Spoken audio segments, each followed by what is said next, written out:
we're now on the left side elevation of the barn.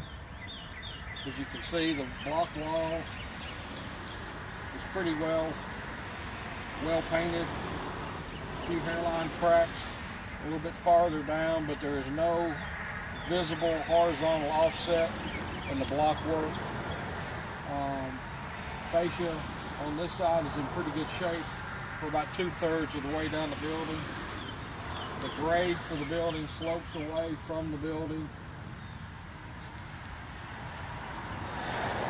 Let me think, hold on a minute. Go.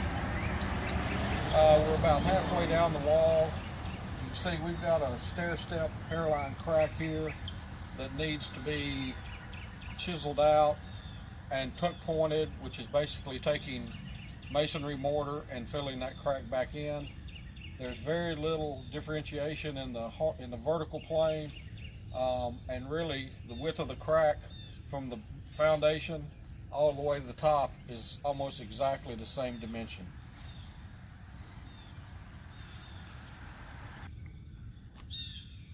Back to this small crack that we have on this exterior wall. We've looked at the foundation. Foundation's in good shape. As I was saying before, the crack has not really changed dimension in a vertical plane.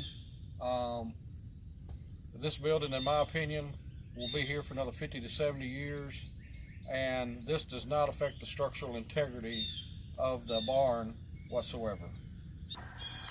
We're a little bit farther down the left side wall. We've taken sheet metal to enclose what was once an access space to the crawl space, and we're using that to keep any water infiltration from the ground on this side of the building. We're now going to move down a little bit farther and look at another crack and also around to a French drain. Don't trip. Yeah, I'll trip. Ready? This crack sets out a little bit farther, but once again, it's pretty much in plane. There's no bowing in the wall. It shows it continuing all the way up. Same width of the crack. My professional opinion, it does not affect the structural integrity of the barn. We're now a little farther down to another hairline crack, moving from the foundation up to the top plate.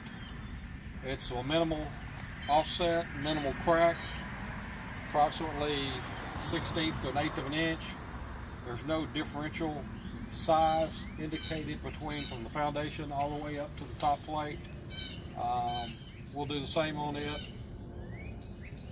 Rip it out, tuck point it, putting mortar back in. It does not affect the structural integrity of the barn. What I'm trying to say when I say rip it out is we're going to chisel it out, remove the caulking that's there and some of the mortar, and tuck point it back in with mortar to seal that crack. We're now at the rear of the building.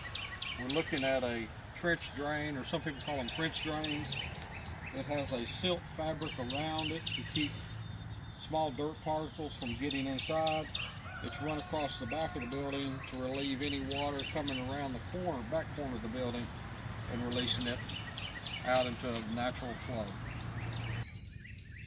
This trench drain was put in to relieve the groundwater that was flowing underneath the existing barn, but now has been rerouted around so that we have alleviated what was a water problem in the crawl space of the barn area.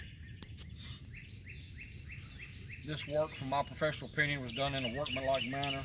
It has gravel on top of it to allow any water that might get in to filtrate down into the drain pipe and exit at the line. We're here at the left rear corner. We've got pretty good deterioration in the wood siding at this point. That needs to be repaired.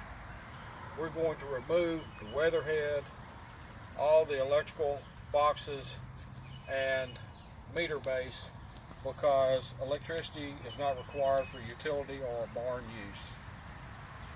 Yeah. Okay, we're now on the right side of the building looking down the long elevation. If you'll notice, there is no curvature or bowing out of the existing masonry wall, which means there is no structural problem or structural settlement with the barn.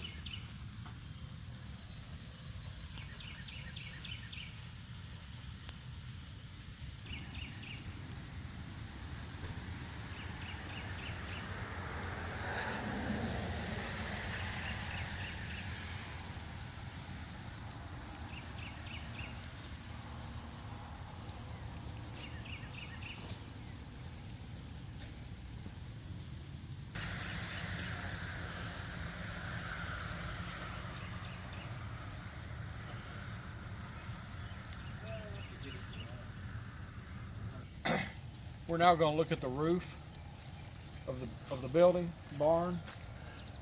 Stop. Go. We're now going to look at the roof of the barn. That's typical barn construction of V-rib metal panels. We've got a few areas where obviously wind may have gotten up under it a little bit and the panel has pulled up. That's an easy fix with screws and washers. As you move down through here, there's a few other places where we can attach or maybe have to patch a little bit, but basically it doesn't affect the structural integrity of the building, and it is in pretty good shape for the age that it is.